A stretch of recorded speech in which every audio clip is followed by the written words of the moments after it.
Welcome to the Dark Zone, an adventure racing podcast. Live the day with intention and whatever your best is on that day, and just be kind to yourself and to others, because people are going to remember two things about you at the end of your life: how you treated them and how you made them feel. Well, for me, the action is the juice. I'm in. I need you, brother. Please, Sensei, please. Courage, Bob. Courage. That's it. Courage. Yeah. Yes. Thank you. Hey, thank you, Sensei. Thank you, Sensei. Thank you. Say the word, Chef.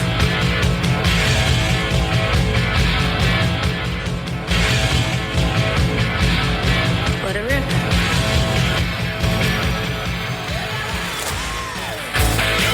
Today we bring on Allison Marinucci. We love to bring in people who are adventure race adjacent. And Allison is an ultra runner. She's a race director. She's a fan of AR, very close to the New York Adventure Racing Association. And we wanted to bring Allison onto the show for a couple of reasons.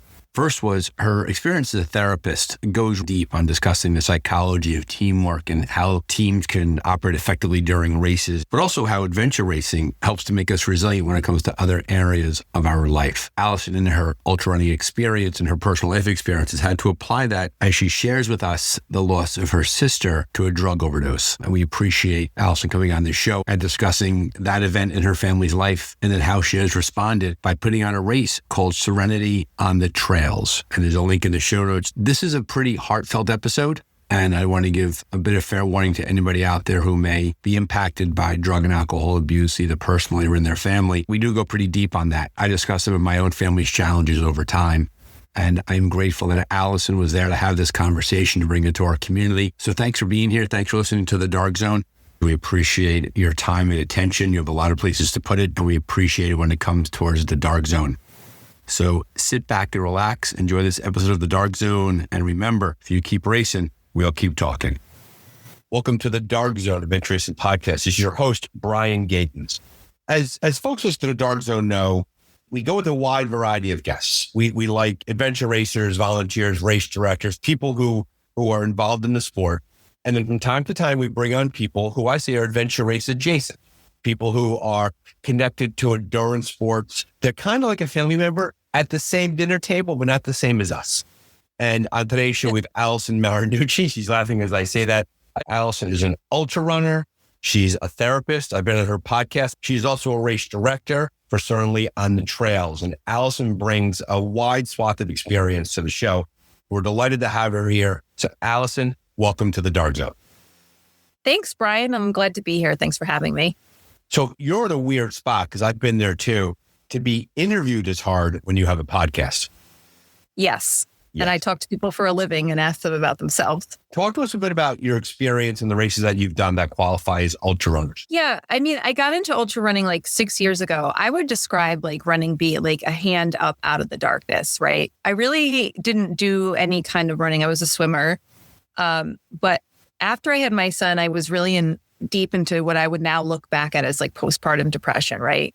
And I started Couch to 5K, and that was something that really made me feel good, not just physically, but mentally. And so, I ran my first 5K. I ran in the front. I had no idea what I was doing. Mm-hmm.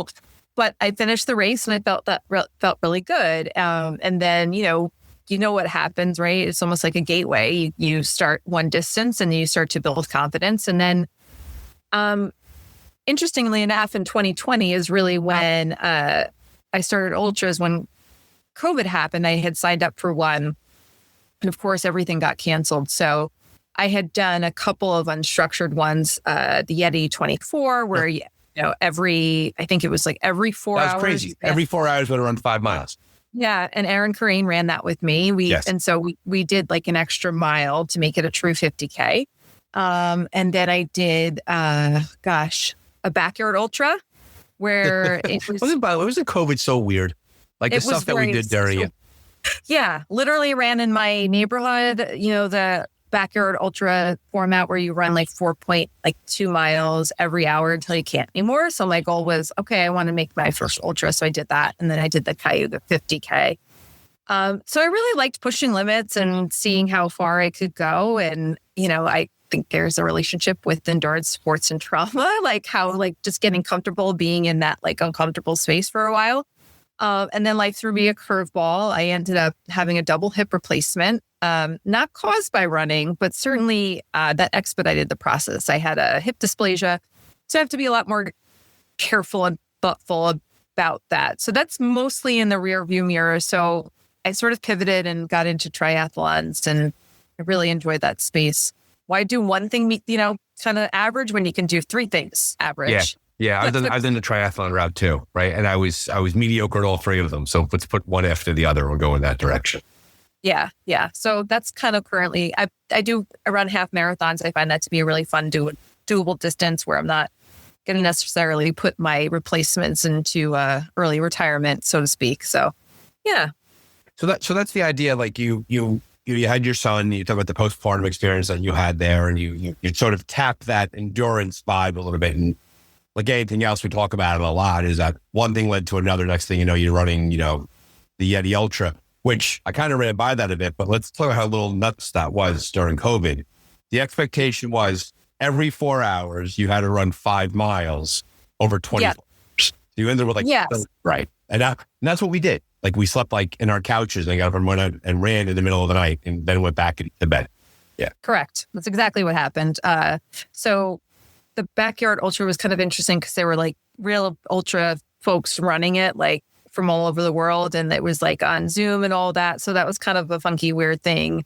And some people ran over 200 miles. So that was by themselves. Yeah. Some people were on their treadmills and all sorts of stuff.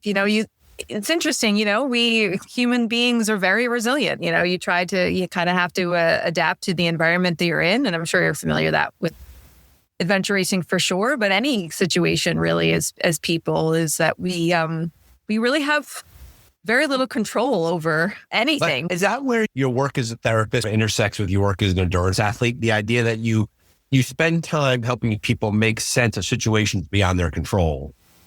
And then when you do endurance sports, you're kind of inviting that same thing into your life. Yeah, I think that's a good throughway in certain aspects. I'm always interested in people that do these sports, but I always look at people not to simplify it, but if you were a pie, how much would endurance sport take in that pie? Would it be the whole slice? Because if anything takes the whole slice, I'm concerned, right?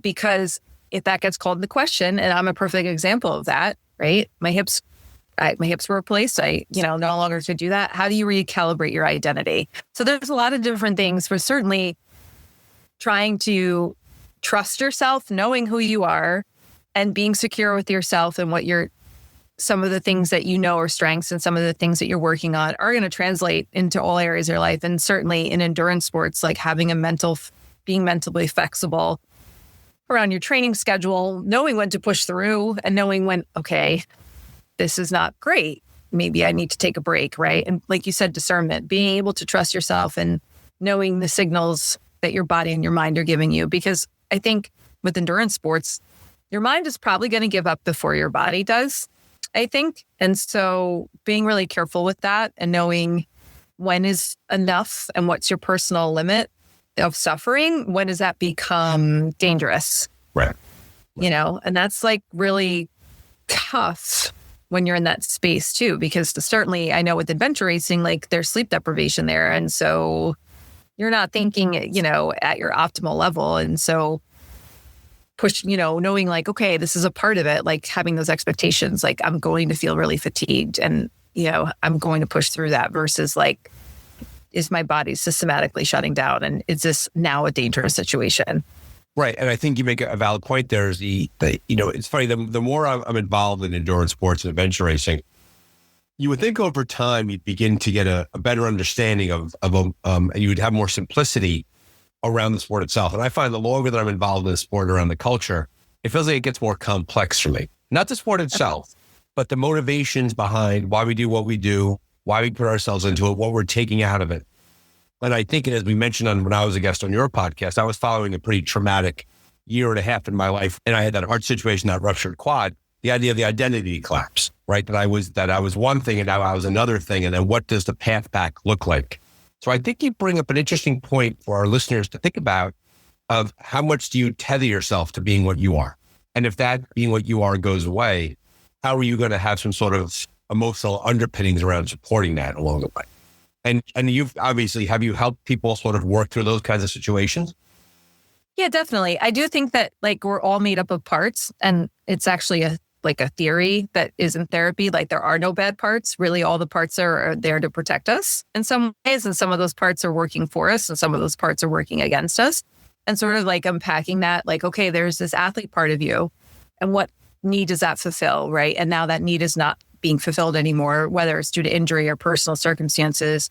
Like, what's that emotional need? What's that, like, psychological need? And how can we manage those expectations? Like, we're not going to get that exact feeling through other channels, but how can we replicate that even in the smallest ways? Right.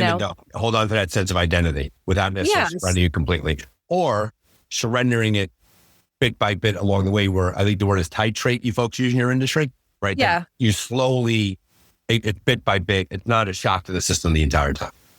Yeah. And I think it's like, what is meaningful to you? Some people, it might be, it depends on the individual. Some people might find it really meaningful to be involved, like the way your podcast is involved, like being a part of the community without maybe participating in the racing or being a coach, right? Some people might find that to be too painful, right? And so they might explore other interests and other avenues. I think it really depends on the person and their comfortability and their own lived experience of like, okay, this is what the sport means to me. Like for a lot of people, it is not just the race and the satisfaction it gives them, but it's the community part and being connected to people and friendships and relationships. And so, they want to remain connected to that. And that makes sense.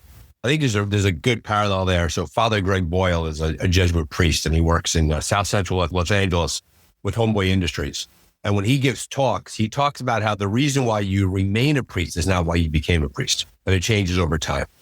And I think that for anybody who's involved in any activity for a long period of time, the reason why they began it versus the reason why they stay in it are two separate things. Like I know a lot of adventure racers, endurance athletes myself, and you might have had this experience. You go from couch to 5K and you cross that finish line. The power of receiving an award, the power of being recognized and being applauded for is very powerful. Oh, yeah. Yeah. I mean, that really scratches an itch for a lot of people. But over time, people evolve past that. And there has to be other reasons why they continue to do it over time. And I think a large part is the idea of community, the fact that they feel connected to what's going on all around them. Yeah. And I actually think that's a really healthy evolution, right? Because external validation, like, let's be real. Who doesn't like to be recognized or desired or, shown in a positive light? Like, we all want that, right? But at the end of the day, we're only left, your world is only as secure as you are. And that's like sort of like the hard truth. And so I think what's good about what you said is like, hopefully people are evolving, like, I can do these things and I don't have anything to prove except for myself, but I'm going to continue to stay in it because I love the people that it is brought to me and the shared experiences that we had, or just like being out in nature and really, with these people and working through like challenges and problem solving and communication, because I know enough about adventure racing that is like so key, can make or break an experience, is like how well your team is and how well you communicate with each other is important. And so those are relationships, right? And it's like viewing everything as a relationship. What is your relationship to your team? What's the relationship that you have with adventure racing? What's the relationship you have with your spouse or your child? Like, those things always all develop and change over time. So I think that's a very interesting point. Yeah. And you're spot on when you talk about that, right? Because, and you see this yourself, and I said in the intro, you're adventure race adjacent. You're very close to NYRA, New York Adventure Racing Association. We're going to get to Serenity on the Trails, which is the race that you're involved in. We'll get there in a little bit. But you touch upon adventure racing and you have an understanding of the sport. From your perspective, as somebody who works with people who are in relationships, when they're on a team, and let's call a marriage a team, let's call a family a team, let's call a team, what advice do you give? What are the best traits that someone brings to that dynamic that helps them succeed? There is a term, it's like the 4 horsemen of the apocalypse: criticism, contempt, defensiveness, like those are the things that will really hurt a relationship. So the antidote to that is like really good communication, right? Is so important in any relationship. Telling the person how you're feeling in a way that is owning your own stuff. Like this is like very cliche, but it's true. But like using I statements instead of necessarily projecting how they made you feel or how you experience their communication is really how you want to sort of address people. You want to be unoffendable in a sense, in a good relationship, right? Where you're looking at it like, okay, they have good intentions. And of course, intentions and impact are different things. But I would say for me, like from just like a human sense, like good communication, a great sense of humor, being open-minded and, listening to the other person and trying to put an empathy, I think those are the things that you want to bring in any relationship. Yeah, I would agree. When I look at, I spend a lot of time at adventure races, and very often the teams that are succeeding the best on the race course appear to be having the most fun along the way, right? That they're enjoying themselves. They like each other's company. They're working hard. They're taking the race seriously, but not taking themselves too seriously. And I think that's an important trait there too. And to your point, that when we have adventure race teams, and this is well-covered territory in the podcast. We had some guests on from Johns Hopkins well over a year ago now that talked about how the communication was essential, that you had to have a conversation before the race about what things were going to be like, because it was not, when things were intense, with 3 o'clock in the morning and it's pouring rain and you're lost, that's not the time to work through your stuff. No. I think you probably say that in marriages, right? You should be having a conversation when things are bumping along pretty happily. Oh, yes. You don't want to have a conversation when you're elevated. You want to de-escalate first and get yourself emotionally regulated. So that would absolutely translate to, because everything is heightened, right? If you're tired, hungry, you're not supposed to make major decisions when like you're tired or you're hungry or angry. Well, halt. So you don't want to do that. Hungry, angry, lonely, and tired. Try to avoid those four things. Exactly. So all those things come into play in adventure racing. So yeah, like you want to make sure that like maybe you have like signals of like, this is how I'm feeling, like where you're not getting into it, like short conversations, at 3 o'clock in the morning. So you're not like exploding or getting into it, or like, I need to take my space for like 30 seconds and just do some breathing, do some grounding, come back. So you can communicate effectively, because I would imagine all of like our tendencies that are hard, that like I call them like quick relief behaviors, like where it's like, I got to get rid of this as soon as possible. Those things are going to get heightened at 3 a.m. when you've been out there for 2 days and you're tired and it's raining. Yeah. And then all of a sudden like a nap and a little bit of sugar later and things are different. But in that moment, it's the biggest thing in the world. You're tired, you're exhausted. So to your point, there's, adventure racing, which is a very, very unique sport, is not free from the laws of human nature. And human nature has to be respected along the way. Yeah. If anything, it's like a microcosm of human nature and how we interact, right? Like when things are good, things are good. And then when things are a crisis, like how are we handling that? It really exposes those fractures in relationships. Let's say like you're a married couple and everything's great and you have a kid. I always refer to that as like a bomb going off in your relationship. I don't mean that in a negative way. I mean that like, think of it like a literal bomb. It changes the landscape completely forever.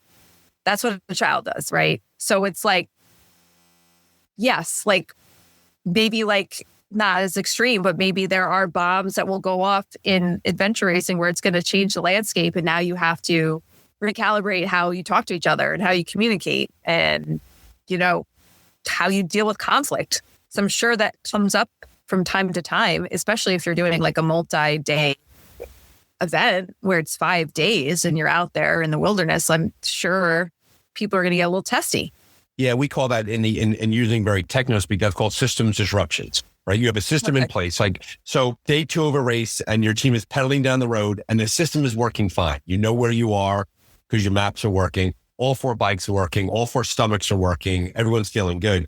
And then there's a mechanical or you get lost or there's a sick teammate. There's a system disruption that takes place. And the question is, how resilient is the system to manage that disruption?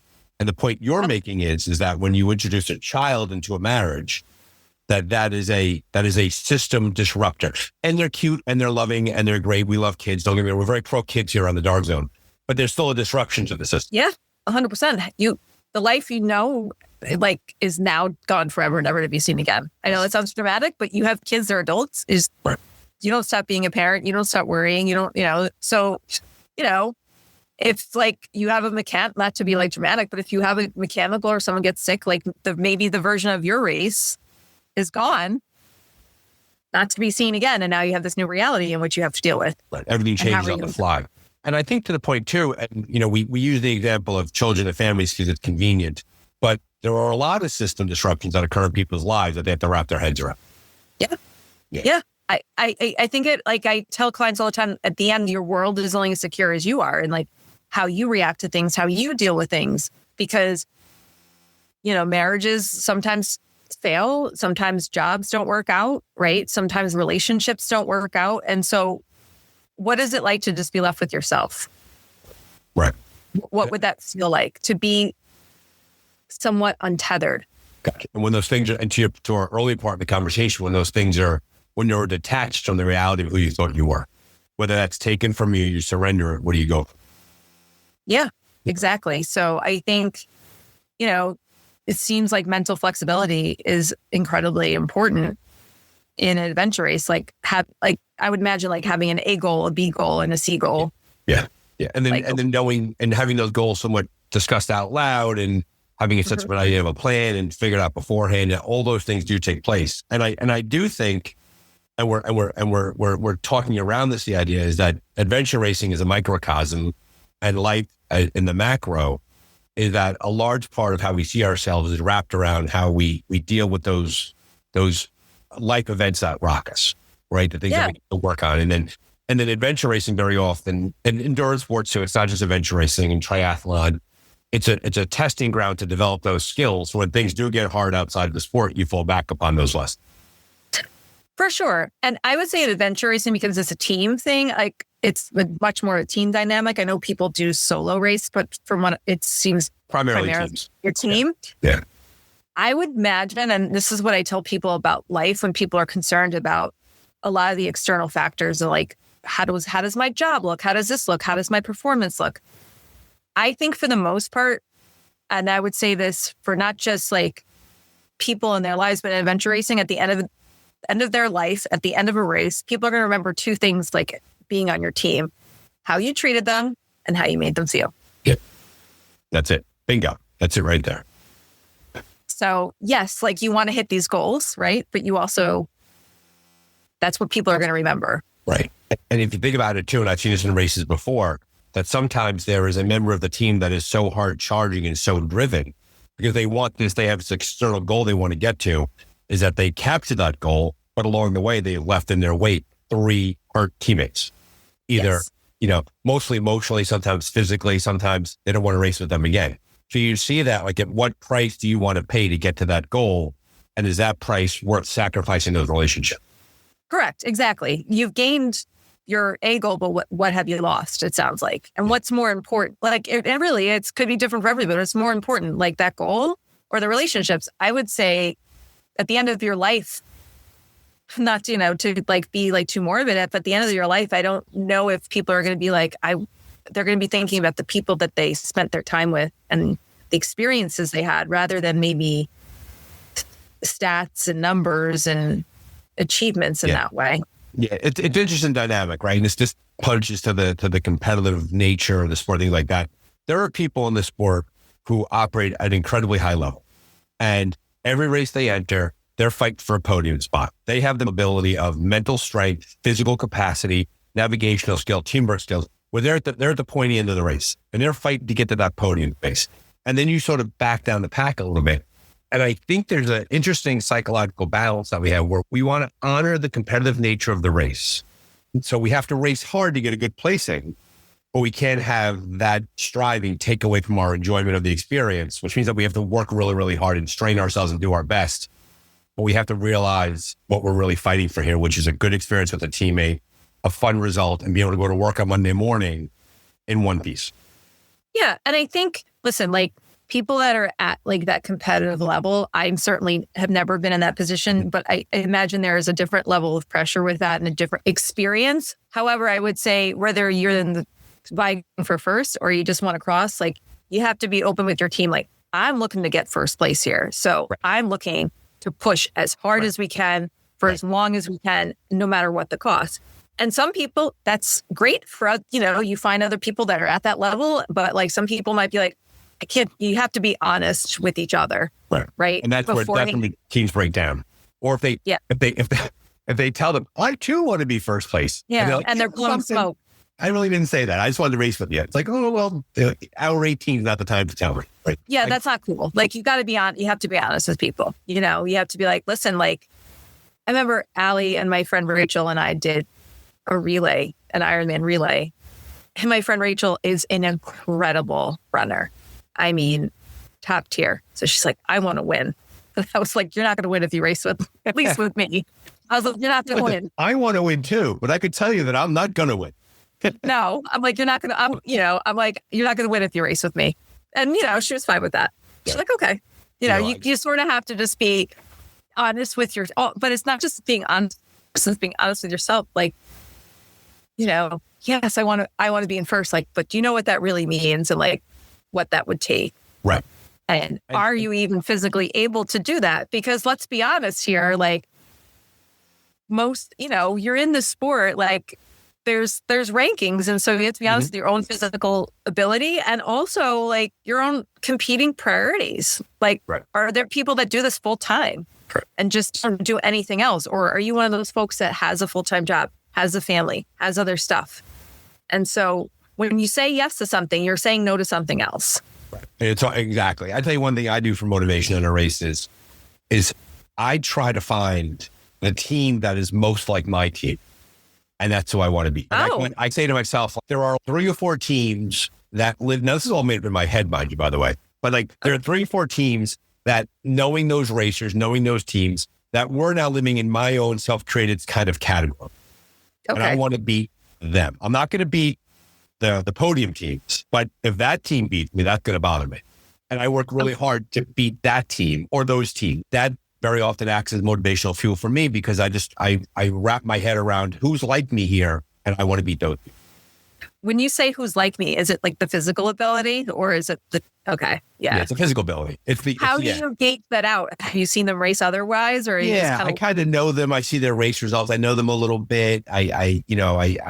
If I see them on the course, I run a little bit faster, or like things like that. Like I have a sense of who they are. And that's like, and that all is in my head, mind you, by the way. It's not like anyone really knows it, but that's who and if they beat me, I'm kind of like, oh man, I really wanted to get them, Yeah. And I think that's a nice little motivational tool because it's realistic about ability. It's also about out there having fun and creating some sort of fire for yourself.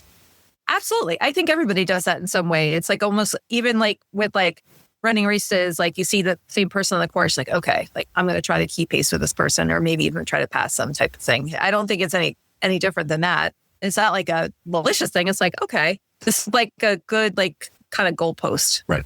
It is a race. Right. So the idea, it's a race, treat it like one, Yeah, 100%. Racing your own race. And I don't think there's anything wrong with being competitive. I think I think it's healthy to be the best version of yourself. And that looks different every day. Like a race is also a snapshot too. It's not the whole album. Like, I know it's different with a multi-day race, but like sometimes like, everything clicks and you get great weather and your training is great. Your nutrition is on point. You don't have any GI issues and everything clicks. And then you have races where you did the exact kind of training and preparation and it just goes to complete crap. Yeah. You're like, okay. Yeah. And so you can't really, I think, beat yourself up too much because again, you can only control so much. And I think we as humans like try to kid ourselves into thinking we have way more control than we actually do.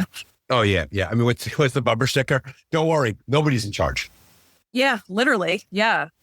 Yeah. It's like just you have control of your reaction to the situation. Like you get in the car, you drive, you have no idea who else is on the road. You don't know the conditions of the road. You don't know how bad the traffic's going to be. Like you only have control of your own vehicle, but not the outside factors, You know, yeah, and I think I feel like at this point you should give me your address and the Dark Zone listeners should send their copay to your office, because this is a you've now become the adventure racing therapist. So thanks for coming on the show. I do want to talk about Serenity on the Trail, because I know Sure. that's an event that is deeply personal to you. So tell us a bit about that. Yes. So, my dear friends, Allison and Aaron Corain, are the president of NYRA, which I'm sure everyone is familiar with. And hopefully they signed up for the longest day. I know they've been working really hard, so I'm just going to give them a shout out on that. They have been kind enough to really be the host org for this race that we did last year, and we're in our second year this year. It's called Serenity on the Trails. It is honoring my sister, who did pass away from a drug overdose in September of 2024 after a 9-year kind of addiction battle. And the race it raises money for folks in recovery. I do think that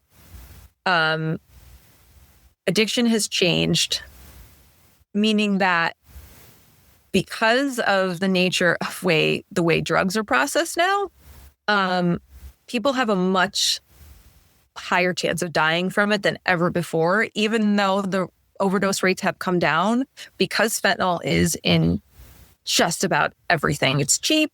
There's this very small amount in which will kill you, essentially. And it's just a matter of profit. So that's what Ellen ultimately died of, was fentanyl overdose. And so I think what I found when I went into her apartment after she died, as painful as that was, it gave me a lot of clarity about the type of life that she had been living, and also finding some of her notes and knowing how much she had self-loathing for herself because of her being an addict. And that broke my heart. And I think that there is still a ton of stigma out there. And so Serenity Trails, all the money goes to organizations that support people in recovery. So this year it's Hive for Hope, and they're an active, sober community. And so they do things like runs, and they do social events. They have a community center. The founder of that, his name is Nathan. He is in recovery himself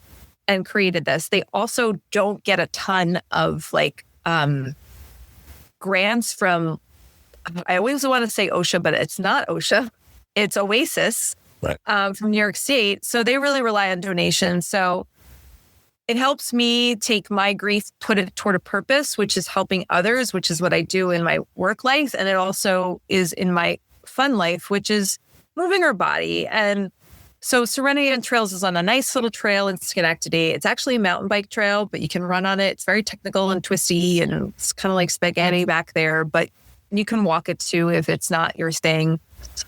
So it kind of brings together that, for me, is like honoring her by helping others, by moving our bodies outdoors and being grateful. The person that's doing our timing, Happily Running, he's amazing. He did it last year for free. That is a really big cost. That can cost like $1,500, which really eat into our donations. He comes down from the Ithaca area. His name is Vinny Capadora. He runs Happily Running. He has been in recovery for 10 plus years. So as dark and as hard as it's been, dealing with the reality that I knew was going to eventually be the reality. There were very limited outcomes for her.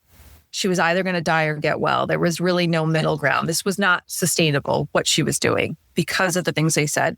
So out of that, the overwhelming kindness from my dear friends, who, if you've ever had the pleasure, audience, of racing with them or meeting them, you're a better person than you were before you met them. They're truly the kindest, just loveliest people that I've encountered. I'm so grateful to them. And then I have people like Vinny, who I've never met before, but we kind of had like a parasocial through running. And he's like, yes, I will come down. So like the generosity and kindness of people is something that I like to hold on to. When I think about just the senselessness and the pain that is unfortunately all too common. I'm not alone in this. This is something that unfortunately happens to a lot of people. Addiction touches everyone. It doesn't matter what socioeconomic background you're from. It seems to touch everybody in some way. And unfortunately, she wasn't able to come out of it. But I'm hoping that this will help people that are trying to. Because like I said before, we're all trying to do our best, and that looks different. And sometimes our best is not enough to get ourselves out. And so trying to give people a hand and saying, like, you're not alone. There's other people in your community who are going through it, and trying to reduce some of that shame, because I do believe it's an illness. I do believe it's genetic. And so we want to treat it accordingly and not necessarily shame people, because I do think when people, dealing with their own pain, I talked about quick relief behavior, like people reach for whatever relief is going to be the fastest, right?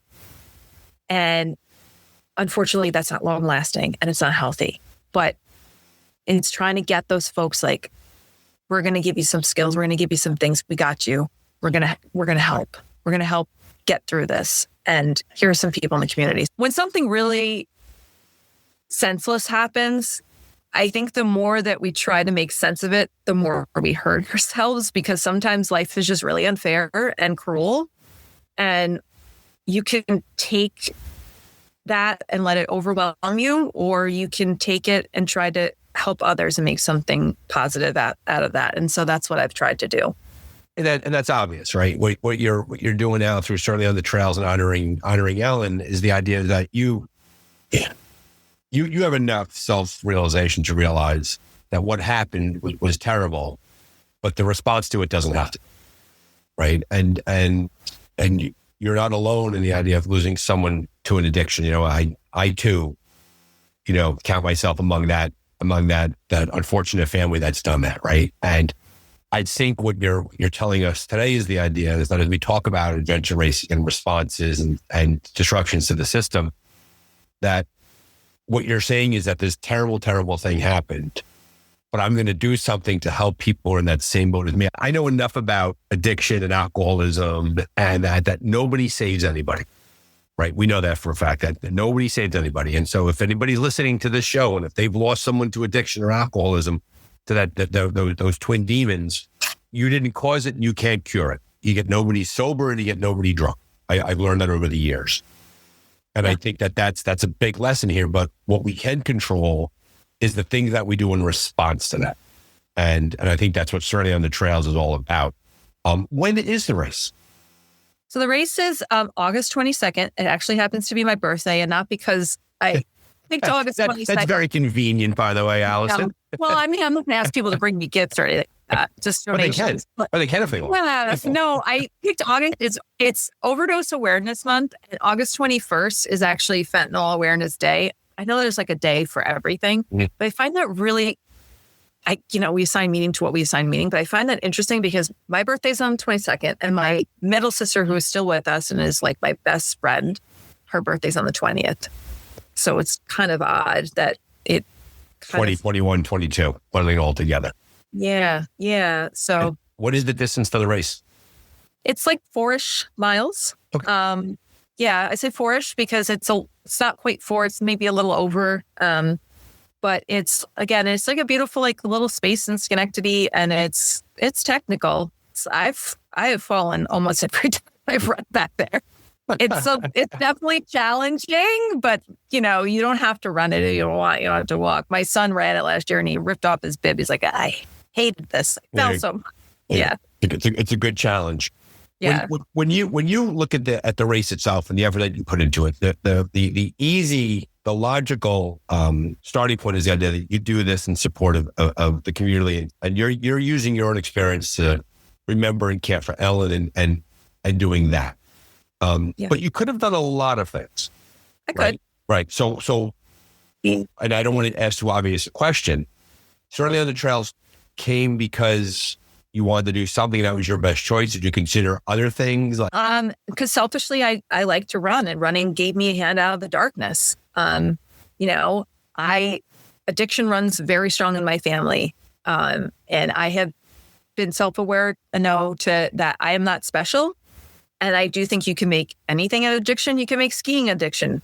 If it derails your life, ruins your relationships, you can make anything an addiction. Just some things are going to kill us quicker than others. But for running, it, like I said, the Couch to 5K, like I was in a pretty dark place and it gave me a hand up. And so that's meaningful to me. So it's sort of merging what's meaningful to me and honoring someone that felt like maybe there wasn't a hand up or couldn't reach it because she was in so deep. Yeah, what you're doing is like, you're taking your solution and you're magnifying it, right? You know, it was a solution for you, and then in turn you're offering that out to other people. Yeah, exactly. And it doesn't have to, some people found a hand up through art or through, volunteering or running for office or gardening. And, this just happened to be for me. I've also run events in the past. So like when I worked for Girl Scouts, we did our 100th anniversary. So I did a Year of the Girl run and we had like 600 runners, little Girl Scouts, like running and did a 5K. And like, I enjoy doing those kinds of things. And so it felt like I was fortunate enough to have people that would support me in doing this. And the other thing that if you come to the event, I have mile markers at every mile, which is unusual for a trail run. We obviously have like the things like the pink flags that you see to make sure you're on course because it is twisty and turny. Are you familiar with the Invictus poem? Not enough to say yes, but I've heard of it. Okay. So that was my sister's favorite poem. It's short. I'm going to read it really quickly, but every mile there is like a stanza from it. So it says, out of the night that covers me, black as the pit from pole to pole, I think whatever gods may be for my unconquerable soul. In the fell clutch of circumstance, I have not winced nor cried out loud. Under the bludgeoning of chance, my head is bloody but unbowed. Beyond this place of wrath and tears, loom but the horror of the shade, and yet the menace of the years finds me and shall find me unafraid. It matters not how straight the gate, how charged with the punishments the scroll. I am the master of my fate. I am the captain of my soul. And that was her favorite poem. And it's really hard to like read that when I know that wasn't the outcome that she got, but it's a piece of her on the trails because my sister, I love attention. I am an extrovert. My youngest sister, Ellen, was very introverted and she would be totally embarrassed, but I think she would be okay with that. And I think she would be okay with helping others that are in addiction or in recovery because she was very passionate about that. Well, I mean, clearly she tried, right? And she just couldn't get, and the thing about recovering from addiction and alcoholism and substance abuse disorder is that it's never a straight line. No. Right. It's never a straight line, and there's progress and there's regression and there's that and her reality was her reality. Yeah. When you talk to families about that inside your own practice, and I know there are people listening to the show right now who are probably managers themselves in their own lives, right? What are some of the core beliefs, the core concepts that you say to family members who are dealing with situations such as this? What do you say to give them a sense of understanding? You had touched on like, you don't make someone drunk, you don't make someone sober. How I describe it is tapping into their pain, at least. It's like watching somebody drive a truck toward a cement wall and you are standing on the sidewalk and you are screaming at them to stop and they put their foot on the gas. And I think that's a good illustration because it captures the helplessness and the anger and the frustration that you feel and the terror that you feel overall and just the self-destructive path that you cannot get them off. And so I tell families that are going through this that it's okay to disconnect with love. That's why they call it tough. Right. But it's so complicated for people I also think it's always easier when it's someone else's life, right? Always. She was my sister. She was not my child. I don't know if how I would feel as my child, because I think the instinct is to want to, whether certainly your child, the protection is the strongest, but with everybody, right? When someone is going through something, whether it's a loss or something that is just so hard, I think our instincts are to try to fix. Sure. A lot of people. How can right? Or we don't want to deal with our own discomfort of the helplessness that we feel. Mm-hmm. And sometimes people just need to have their hand held in the darkness. Yeah. I've been, through virtue of my life experience, my professional experience, I have both navigated this as a family member, and I've seen other people navigate this as a school administrator, right? And there are no perfect solutions to this, right? But general principles that I do see in place that work successfully is that it's first things first. I always tell people that if you're going through this, you need to talk to somebody to manage it. That this is too big for you. That God forbid your child, your brother, your sister, your father, your friend, if they had cancer, God forbid, you would go see an oncologist. And 100%. Just because you can't see the illness, you can't see the wound, you can't see the sickness, doesn't mean that it doesn't exist. You have to go talk to somebody who has seen that. And that's why groups like Al-Anon are so important, right? Getting to those decades-old support groups and finding people who are in the same boat as you. To either a professional solution or a 12-step solution through Al-Anon, like I mentioned. Like, that's advice that I always give to somebody. This is too big for you to manage by yourself. And that's a message that people struggle with, because they think that if they just hammer it with love, if love cured it, everybody would be fine. Love is simply not a strong enough cure. And sometimes I say people love people to death, which is like you're doing things out of love. But again, we talk about intent and impact. The impact is perhaps harming that person because I don't want anything to happen. So I'm going to make sure that I'm giving you a place to stay and I'm giving you money. But really, you're empowering the person to continue the addiction. And that is such a awful place to be. Well, yeah, sure. Because sometimes you, and it's like hitting a move. I know this. It's like hitting a moving target, right? So in one way, you don't want to carry the person and allow the behavior to continue. But there's situations where families have ceased that kind of care and the person didn't survive.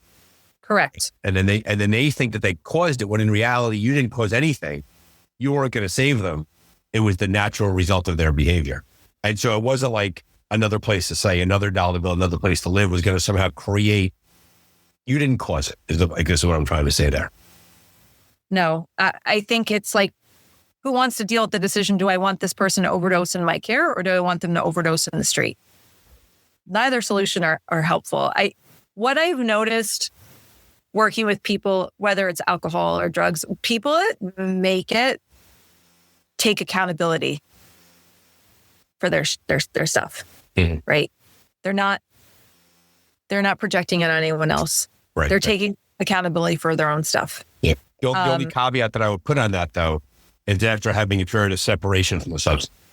Oh, yeah, 100%. It's not like they wake up and they're like, bam, this is me. They need time away. They need some action time built in. And then when they get their clear-eyed, then they could see where they fall on this. Absolutely. Like, I'm thinking about someone that, like, my sister went to rehab 7 times. So, but I'm not sure if she ever got to that place. I'm not sure. There are so many other things. Mental health is often lives next door to substance use. I've seen that time and time again, that it's a mental illness manifesting as substance abuse. Yeah. And, these treatment places aren't perfect, but they're for sure, but they're a place to start. And it's taking, like, leaving those places and saying, okay, I have to really work on me. Right. And, like, deal with my stuff. Right. Like, okay, I have trauma. Like, maybe my parents weren't the best. Maybe I had some really difficult experiences. At the end of the day, now I have to unpack that and I have to start my healing so I don't keep myself in this loop. Yeah. And that's the difference. Yeah. It's so funny. I could talk about this publicly because we put it in his obituary. My father, when he died 10 years ago, was a sober alcoholic for 39 years. He got sober when I was 6 years old. And he helped a lot of people in the program over those years, a lot of people. And my father would always say that as long as there's breath, there is hope. That as long as people are, 8 rehabs, 9 rehabs. And then someday, for some people, it just clicks. For some people, it doesn't. And it's not our job to decide who it does and who it doesn't. Our job is to take care of the person as best as we can. And God willing, if it clicks for them, let it click for them. I just feel like with fentanyl now, it's so like, even it's changed the game so much. Like I tell clients, and this sounds so strange, but when people tell me they use cocaine recreationally, I'm like, well, cocaine's not what it used to be. Like you need to have fentanyl testing strips because that is you will encounter it at some point if you continue. It's much more of a minefield than it ever was. And like I said, I've been involved in well over 3 decades in an informal sort of way inside the treatment community. And there's no doubt in my mind that the substances, the access we have access to today is that it is so much more dangerous out than it ever has been before. Yeah, definitely. Definitely. So, I mean, yeah, it's, you go to rehab, you do the best you can. And, some people can have 30 plus years sobriety and they relapse, and it's not a moral failure on the person either. It doesn't negate whatever time of how much sobriety that they've had. Because I do find that when I have clients, they're putting a lot of pressure on. Like I have a client that's newly sober, and she's like putting all this tremendous pressure on herself. And that's what they say, take it one day at a time, because it's true. You have to really narrow in. And so tying it back to adventure racing too, like I tell clients this too, like when they start to think too far out, I'm like, we're on step 8, you're on step 635. Right. What's happening right now? Right. What's happening now? What do I do today? What do I do right now? What's happening in the race right now? What's happening in my life at this moment? What's an action step I can take toward that? Yeah. I've heard that the expression I've heard is where are your feet? Be where your feet are. Yeah. Right. That's a good one. That's what you do, right? And you keep it. I remember I was talking to my father one time about it, and the way that it was categorized for him was that he was really, really, really struggling. And people who had long-term sobriety when he came in, and he got sober in 76. They said, well, can you just not drink today? And he's like, yeah, I cannot drink today. He's okay, well, let's not drink today. And we'll worry about tomorrow when he gets here. And it sounds like an incredible oversimplification, but he did put together 39 years straight through until he died. So if it was something. I mean, it seemed like it worked. Yeah. We're good. I'm not going to complain with the results. Well, I think it takes the pressure off. Like, I have to do this forever? No. Forever is a freaking long time, right? That's why one day at a time is one of the core slogans of Alcoholics Anonymous. Yeah. I mean, there's a reason why it's a cliche. There's truth to that for sure. And all things being adventure racing, to your point, and this is a triathlon thing too, run the mile you're in. Yes. Right. Yes. And it's also challenged by choice, right? Like I tell people like in races, like you can choose to speed up. You can choose to slow down. You can walk. You get to decide what you're doing. Yeah. And, you're doing this, even though people have those big scary goals, you're doing it. Like, let's go with courage rather than fear. Let's go with that. And we get to do these things too, right? I will say though, I have told my legs I want to speed up and they said no. So it's not always a choice. There you go. There you go. Then you're like, okay, this is as fast as I can. This is as fast as I can go then. You might want to go faster, Brian. Guess what? We're not going to go faster. Yeah, sometimes they don't cooperate quite the way you wanted to. I mean, if only I could be like, I could choose to run a 5-minute pace. I can't really choose that. So for the listeners out there right now, we're going to put all of these links in the show notes. We're going to put a link to Turning on the Trails. I'm going to put a link to a few different resources. And Allison, send me any links that you might want to share there for folks who may be struggling with this inside themselves or their own families. I also want to say to the Dark Zone listener that if you're in the midst of something with substance abuse and you're struggling, you can absolutely reach out confidentially to me through the podcast, and we will help you, point you in the right direction. And the keyword there is being confidential. We know what that word means. Allison, I want to let you go. You have a client coming in, so I can't keep it too long. I feel like I've worn you out for that poor client. No, you're good. You're good. This is tough. Talk as long as you want. Yeah. You're really quiet tonight, Allison. Well, you see, I was on this podcast. That's all right. Is there anything in closing that you wanted to make sure you say out loud about Serenity on the Trails, your own experience, your own racing? Please take the last word. Gosh, I guess I would say is like, it's so cheesy, but time is really our most precious commodity. You know, there's two commodities in life. There's time and money. And I think that time is the one that we know is limited. We know there is an end to it. And you don't know when that end is going to be. And so just live your life like as best you can. Like, you can't live every day like your last, because you probably wouldn't be at work, right? But live the day with intention and whatever your best is on that day, and just be kind to yourself and to others, because people are going to remember two things about you at the end of your life: how you treated them and how you made them feel. Okay, folks, another episode of the Dark Zone number 165. Thank you to Allison for her conversation, her honesty, and her bravery, and her ongoing attempt to make sense of a senseless thing. And we appreciate her example. I have put in the show notes links to various health resources. If any of you out there need help when it comes to either yourself personally or in your family or your friend group, you don't know where to go, feel free to reach out to the Dark Zone, and we will keep all those conversations confidential. So thanks for being here. Thanks for listening. If you like what you hear on the Dark Zone, please head over to your platform of choice and like and click and subscribe. All right, folks, that's it for tonight. Get out there, have fun, keep racing.